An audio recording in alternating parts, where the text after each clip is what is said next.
Çin'e karşı Uluslararası Parlamenterler Birliği 2 Şubat'ta İngiliz medyası BBC'nin Doğu Türkistan'daki toplama kamplarında ve hapishanelerde sistematik tecavüz ve cinsel istismar, ağır işkenceyle ilgili haberlerin ardından bir basın açıklaması yaptı. Açıklamada soykırımı ve insanlığa karşı işlenen suçları şiddetle kınadı ve ülkelerin hükümetlerine iddiaları soruşturma çağrısı yaptı. Açıklamada daha fazla insanın zarar görmemesi için cesurca ifade veren tanıklara ve hayal edilemeyecek zulümlere maruz kalanlara en derin saygılarımızı sunuyoruz denildi. Şu an laf cambazlığı yapacak zaman değil, güçlerimizi birleştirip Çin hükümetini sorumlu tutmalı ve bu iğrenç suçu durdurmalıyız ifadelerine yer verilen açıklamada Doğu Türkistan'daki soykırımı ve insanlığa karşı işlenen suçları araştırmaya yönelik Birleşmiş Milletler ve uluslararası kanun uygulayıcı kurumlara çağrı yapıldı. Aynı zamanda devletlerin ve her türlü soykırım ve cezanın ortadan kaldırılmasına ilişkin sözleşme kapsamındaki yükümlülükleri neyi gerektiriyorsa yerine getirmeleri talep edildi.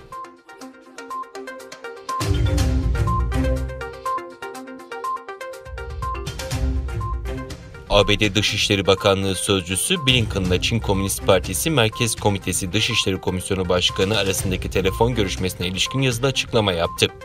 Açıklamaya göre Blinken, ABD'nin uluslararası sistem içinde müttefikiyle birlikte çalışacağını vurgulayıp, İndo-Pasifik bölgesinde güvenliği tehdit eden çabalardan ve uluslararası sisteme zarar veren eylemlerinden dolayı Çin'i sorumlu tutacaklarını belirtti.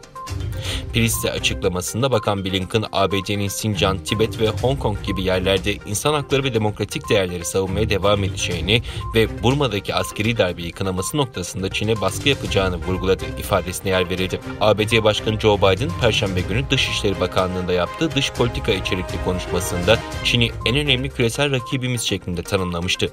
Blinken ayrıca Çin'in Doğu Türkistan'da Uygur Türklerine karşı soykırım işlediği kanaatinde olduğunu dile getirmişti.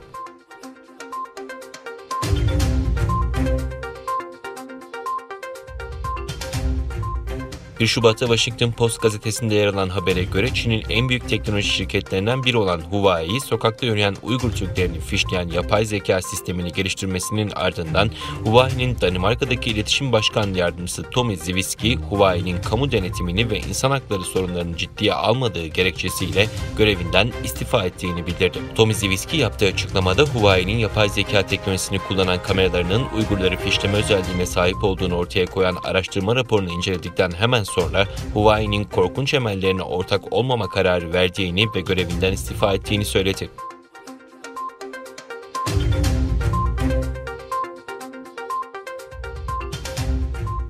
'İngiliz Medya Denetim Kuruluşu Ofcom, ülkede İngilizce yayın yapan Çin Global Televizyon Ağı'nın yayın lisansının iptal edildiğini açıkladı. Ofcom tarafından yapılan açıklamada Çin Global Televizyon Ağı'nın lisansını elinde bulunduran Star Çin Media Limited şirketinin Çin Global Televizyon Ağı'nın yayınlarında editoryal sorumluluğa sahip olmadığı sonucuna varıldığı bildirildi. Ofcom'dan yapılan açıklamada Çin Global Televizyon Ağı'na yasal şartları yerine getirmesi için yeterli süre verileceği vurgulanarak yayıncı ve izleyicinin ifade özgürlüğü haklarını da dikkate alarak yaptığımız değerlendirme sonucunda Çin Global Televizyon Ağı'nın İngiltere'de yayın lisansının iptal edilmesine karar verdik ifadesi kullanıldı. Çin medyası daha önce de baskı altında çekilmiş birçok Uygur Türkleri ve Doğu Türkistan'la alakalı karalama ve yanıltıcı video görüntüleri yayımlamıştı.